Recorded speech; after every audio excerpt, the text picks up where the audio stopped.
아파트 작업 중 추락해서 목숨을 잃은 이 인부가 알고 봤더니 자녀를 5명 둔 아주 열심히 생활하던 40대 가장이었습니다. 5명 자녀의 삶도 힘들어졌고 아내와 장인, 가족들의 남은 삶도 힘들어졌습니다. 추락사한 이 인부 김 씨의 장인을 오늘 조간신문에서 인터뷰를 해봤는데요. 그 장인의 설명부터 들어보시죠. 우리 사위가 무척 성실했다. 그리고 열심히 일해서 넉넉하지는 않아도 행복하게 살아왔다. 이제 사위도 없이 5명의 아이를 우리 딸이 혼자 어떻게 키울지 막막하다. 지금 이렇게 말했는데 김병민 박사님. 네. 이게 정말 너무나도 안타깝습니다. 이 추락사한 인부가 아내와 5명의 자녀 그리고 생기가 좀 힘들었다고 그래요? 오늘 기사 예. 제목이 굉장히 좀 심금을 울리는데요. 그 양산 아파트 외벽에서 끊긴 밧줄은 7명의 생명줄이라는 얘기가 나옵니다. 그러게요. 그러니까 이제 아내와 5명의 아이들이 있는 거고요. 그 아이들 같은 경우에는 고등학교 2학년부터 이제 막내는 생후 27개월이라고 하니까 생후 27개월. 그러니까 진짜 생후 27개월이면 아직 뭐 세돌이 되지 않은 어린 아이로 볼 수 있는 거거든요. 그러니까 여기에 대해서 이제 왜 이렇게 아이를 많이 낳았냐 그러니까 부인 같은 경우가 외동딸로 자라서 좀 외로움이 많기 때문에 이렇게 아이들 좀 많이 낳는 다복한 가정을 꿈꿨던 것 같습니다. 예. 이제 외벌이 가장 입장에서는 굉장한 부담감이 아닐 수 없을 겁니다. 저도 뭐 아이가 셋이니까 이제 혼자 벌이를 해야 된다는 입장 때문에 열심히 막 살아야 된다는 중압감이 있는데 거기에 대해서 이제 아이가 5이라면은 이 사람이 이제 굉장히 어렵고 힘든 일을 하는 거잖아요. 그러니까 외벽에 이제 줄을 타고 올라가서 페인트 칠을 하는 건데 예. 그렇게 해서 한 300만 원에서 400만 원 정도 돈을 번다고 합니다. 아무래도 이제 위험한 일이기 때문에 거기에 대해서 돈을 조금 더 받는 거로 보이는데 그럼에도 불구하고 굉장히 성실히 일을 했던 사람으로 볼 수 있는 거거든요. 그러니까 여기에 대해서 이제 굉장히 안타까운 사건으로 이제 돌아가시게 된 상황이라 가정의 생계를 누가 꾸려야 되는지에 대한 굉장히 막막한 상황이라는 얘기가 나오고 있는 거고요. 예. 여기에 대해서 좀 어떻게든 십시일반 좀 도움을 줄 수는 없는지에 대한 문의들이 잇따르고 있다라고 합니다. 여기에 그렇군요. 대해서 이 가정을 좀 도와줄 수 있는 일이 있었으면 좋겠고 저는 가장 아쉽고 안타까운 일 중에 하나는 그러니까 왜 하청을 받아갖고 어렵고 위험한 일을 하는 건데 이제 위험에 외주화라는 표현들을 한동안 예. 썼잖아요.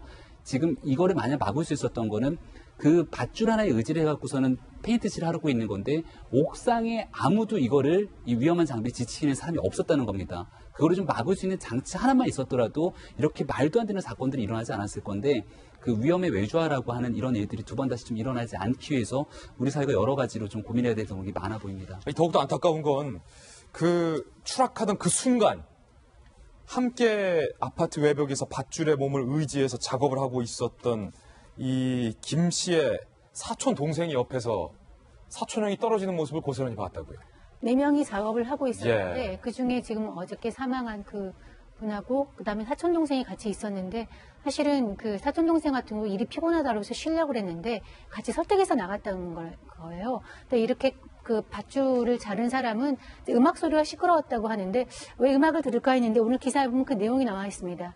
이게 다 익숙하지 않은 일이고 굉장히 무서운 일이기 때문에 무서워서 음악을 틀었다. 심리적으로 긴장감을 늦추기 위해서 예. 작업장에 이렇게 음악을 크게 틀고 긴장감을 누그러뜨린 게 아니라 충분히 이해할 수 있는 일 같아요. 그런데 이제 소리를 지르면서 음악을 끄라고 했는데 사촌 동생 같은 건 음악을 껐는데 멀리 있던 이 사망한 분은 소리를 듣고 못 들었기 때문에 음악을 끄지 못했고 그래서 이 사람이 올라가서 다른 작업자의 그러니까 그 순간에 갈린 거예요. 다른 작업자의 밧줄을 끊으려다가 잘 안 끊어지니까 바로 옆으로 했는데 이 사람이 이렇게 뭐 생명 다 소중하지만 5 아이의 가장이고 아내까지 있는 이런 사람이 그래봤자 한 달 수입이 300~400만 원인데 그걸 두고 위험한 일을 하고 있는 사람을 자기가 기분 나쁘다고 이렇게 끝낼 수 있는 게 있을 수가 있는 일인지 그리고 처음에 또 범행도 부인했어요. 자기는 예. 그런 적이 없다고 하다가 이제 증거를 들이대니까 그제서야 자기가 했다고 하는데 이거는 뭐 어제도 얘기했지만 이 사람이 이렇게 조울증이나 정신적으로 문제가 있다 하더라도 이런 판단을 못할 만큼의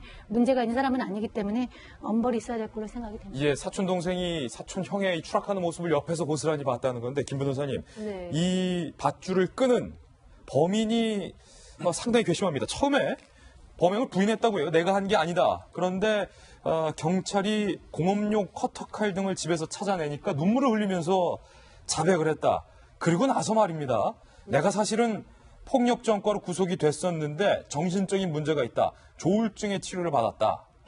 이게 혹시 네네. 재판 과정에서 예. 조금 형량을 그러니까 심신미약이나 심신상실 등으로 형을 면제받거나 혹은 좀 그러니까요. 감형을 받을 수 있는지 그러니까요. 여부인 거죠.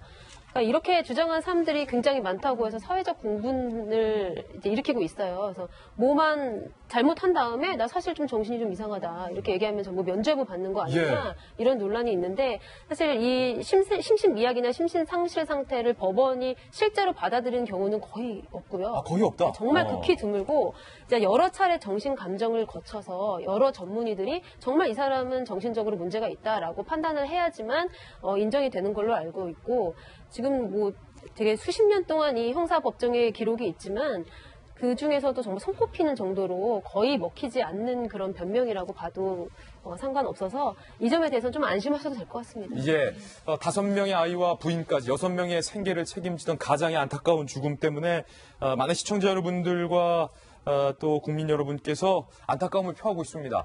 자발적으로 이분의 딱한 사정을 돕기 위해서 이처럼 모금 운동까지 지금 벌어지고 있다고 합니다. 우리 김명인 박사께서 아까 좀 도와주고 싶다라고 또 문의를 했는데 이런 모금 운동이 있다는 것도 곁들여서 함께 보도를 해드리겠습니다. 안타까운 죽음 사건 뒤에 숨겨진 이야기 사건 라인업에서 오늘 보도해드렸습니다.